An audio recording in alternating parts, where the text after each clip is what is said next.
With our dual protagonists, we have two fantasy, the samurai and the shinobi. We want the player to experience both, and we cannot squeeze both fantasy into one character because samurai and shinobi came from a different social class. They have different lives, so we cannot really mix them together. The historical character of Yasuke presented a really exciting opportunity for the narrative team. We approached it in the same way that so much of the work is done in Assassin's Creed, which is really in terms of research and history first. Not a lot is known about him, but what we did know, or we do know, is that he arrived in Japan in 1579, right when our game starts. And that he had relationships with some of the most interesting people in our setting, like Oda Nobunaga, the Portuguese, and Jesuits, which made it very sort of tantalizing and enticing from a narrative perspective to come in and start weaving these facts with story in between. The more we read about the character, the more he was inspiring for us. He's a foreigner discovering Japan, and we thought it's the perfect fit because he's discovering Japan and you are discovering Japan also.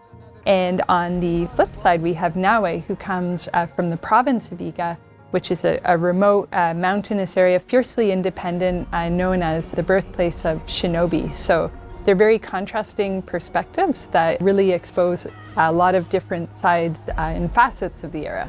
When Oda came, he completely destroyed Iga. You have Yasuke and Oda that coming to destroy the Shinobi. So it can kind of create this interesting tension between two characters. We were able to connect her to the province of Iga and the legendary Igan shinobi historical figure, Fujibayashi Nagato, who's her father in the game. So we understand why she has the skills that she has and the values that she learns from her father in the people of Iga, which are valor, benevolence, and wisdom. And as a young person still at the start of the game, we get to see now we acquire even more of that wisdom as the story unfolds. And if you ask anybody, it's super clear that samurai will be combat heavy and a shinobi will be stealth heavy. It creates this distinction right away.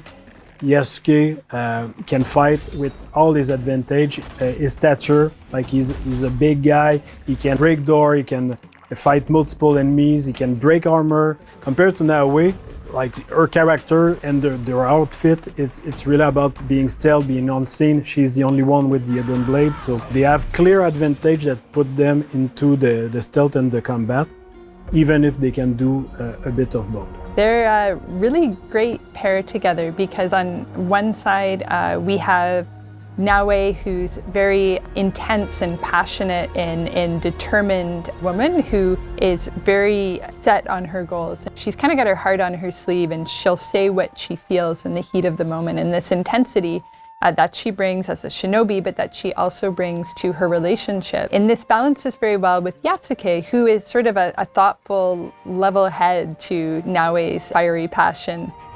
We really thought about somebody like Yasuke historically who was able to come to Japan and have the life that he did there, to enter service for Oda Nobunaga and achieve all of the things that he did. Like, what kind of person would go through all of this? So our Yasuke is very intelligent, thoughtful, and respectful of this culture that he encounters, and that makes him a very nice sort of counterpart to Naue. He's a bit mysterious as well, and that's something we get to see unfold as the game progresses.